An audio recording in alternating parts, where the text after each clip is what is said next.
Assalamualaikum warahmatullahi wabarakatuh. Alhamdulillahi rabbil alamin. Wassalatu wassalamu ala asyrafil anbiya'i wal mursalin wa ala alihi wa sahbihi ajma'in, amma ba'da. Nama saya Al-Uyun, ingin menjelaskan tentang fenomenologi dan eksistensialisme. Fenomenologi secara etimologi terdiri daripada dua kata, yaitu fenomenon dan logos. Fenomenos artinya sesuatu yang tampak, sedangkan logos artinya ilmu. Maka fenomenologi secara bahasa adalah sesuatu ilmu atas dasar sesuatu yang tampak.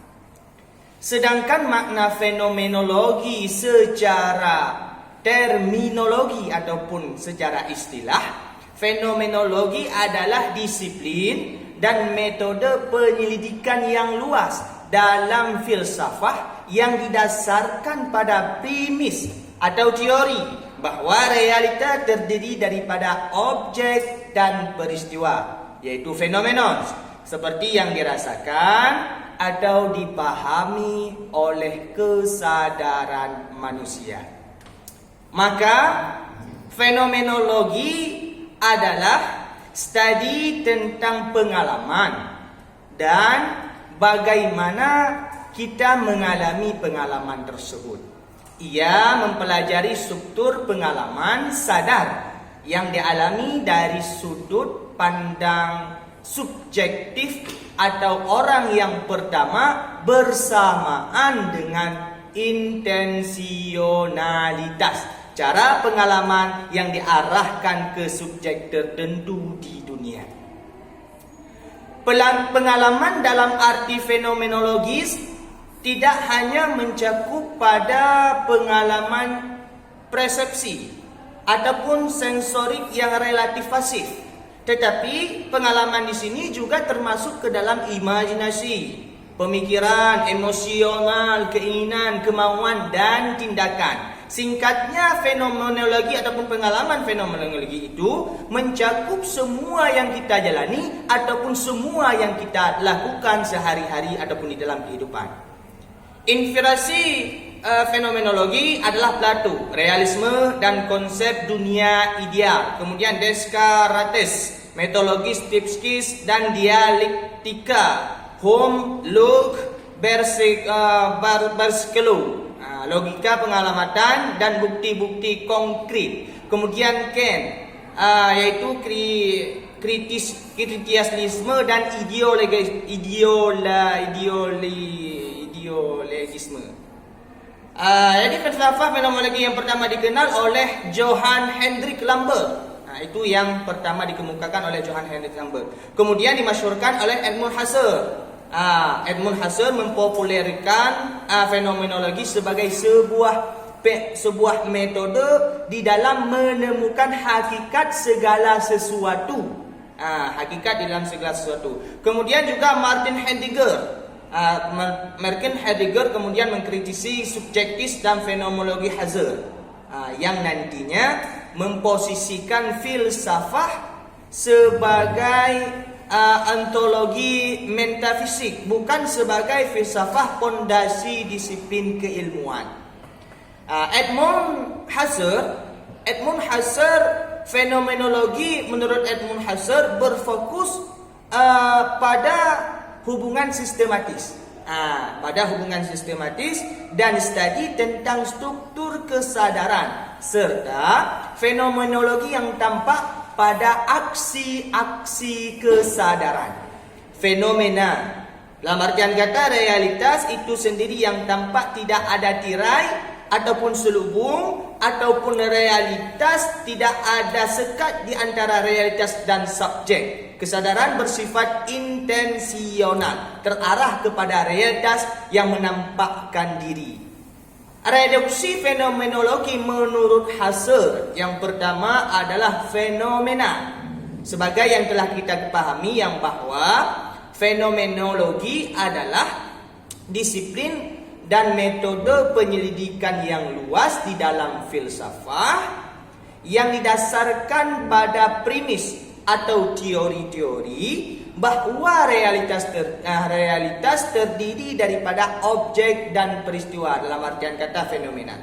Kemudian daripada fenomenon, penginderaan yaitu penyaksian pada sesuatu antara objek dan peristiwa. Menyaksikan sesuatu antara objek dan peristiwa. Kemudian daripada peristiwa kepada reduksi.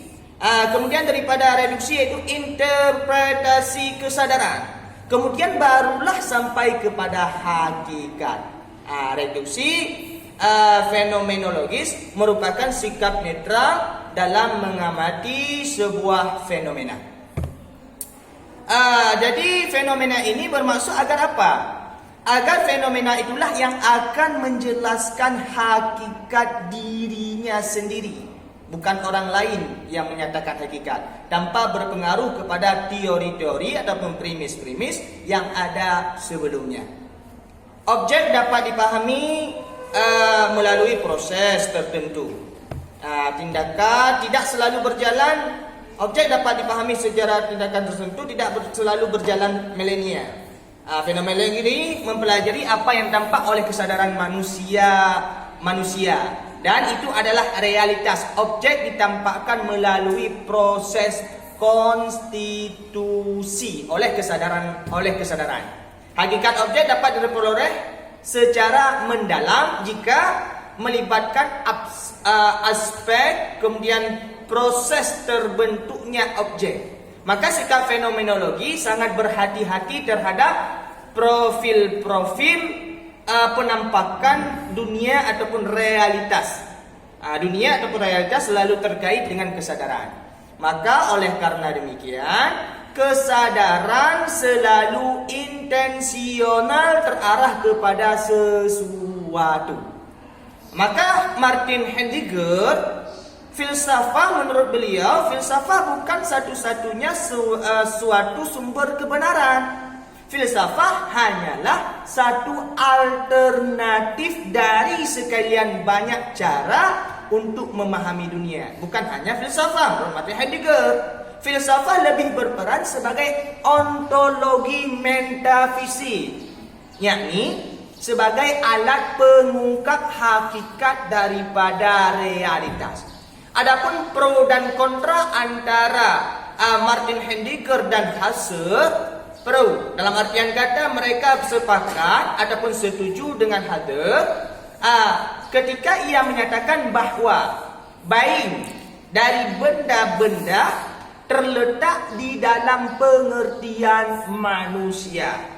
Itu yang pro-nya, adapun yang sepakatnya. Adapun yang kontra, kecenderungan Husserl memusatkan seluruh analisisnya pada manusia sebagai subjek fenomenologi. Sedangkan Husserl berpotensi jatuh pada subjektisme. Fenomenologi Husserl masih terjebak pada filsafah tradisional, yakni bahwa kesadaran adalah sesuatu yang bisa diselidiki dengan cara menciptakan refleksi. Karakteristik fenomenologi. Maka karakteristik fenomenologi, fenomena adalah realitas. Kebenaran bersifat intersubjektif, bukan objektif. Kemudian mengakui hal-hal fisik juga hal-hal yang metafisik, selama munculkan gejala nyata berupa fenomena. Kemudian tidak semata-mata mengandalkan indera. Kemudian yang selanjutnya tetap mengapresiasi perasio dalam mempretisasikan fenomena. Kelebihan fenomenologi: pertama, mampu mengungkapkan latar belakang fenomena yang ada. Reduksi fenomenologi membantu menetralisirkan sikap dalam mengungkapkan fenomena. Kemudian yang kedua, kompleksisasi analisasi fenomenologi merupakan gabungan empirisme dan rasionalisme. Kemudian kelemahannya, berpotensi terbelenggu dalam subjektivitas karena realitas sangat tergantung pada interpretasi subjek. Kemudian yang kedua kelemahannya, sebuah fenomena kadang mengandung banyak premis, premis minor sehingga sulit menarik sebuah kesimpulan. Tidak ada instrumen ataupun struktur yang pasti dalam kajian fenomenologi. Kemudian eksistensialisme. Maka eksistensialisme menurut Paul Sartre adalah manusia itu berfokus tidak di esensi, tetapi manusia berfokus di eksistensi. Esensi manusia tidak bisa dijelaskan seperti esensi benda-benda. Seperti pisau dapur, orang bisa memahami yang bawa pisau dapur tersebut untuk memotong, melukai, dan lain-lain sebagainya. Kemudian contoh yang lain adalah handphone. Handphone bisa kita pakai untuk menelepon orang lain dan video call ataupun menchatting itu dan sebagainya. Namun manusia tidak seperti itu. Kalau barang adalah ada esensi bawaannya, manusia tidak demikian. Dan filosof sebelumnya, kata Paul Sartre, keliru di sini mengatakan manusia ada esensi bawaannya, menjelaskan hakikat manusia secara pasti. Bagaimana kita jelaskan? Manusia itu seperti ini, dan ini. Maka menurut Paul Sartre itu absurd. Salah, tidak bisa dijelaskan. Jadi manusia itu punya hakikat dari mana? Dari eksistensinya, dari dia eksis, tidak dari bawaan manusia itu sendiri. Jikalau memang manusia itu baik, maka eksistensialisme manusia itu baik. Dan jika perbuatan manusia sehari-hari itu buruk, maka eksistensialisme manusia itu buruk. Maka menurut Paul Sartre, manusia tersebut tergantung kepada eksistensinya, bukan kepada esensinya. Maka manusia tidak sama seperti sifat benda-benda. Sekian video daripada kami. Ada kesalahan dan kejanggalan daripada video tersebut, kami mohon maaf atas kekurangan dan penyampaian kami. Assalamualaikum warahmatullahi wabarakatuh.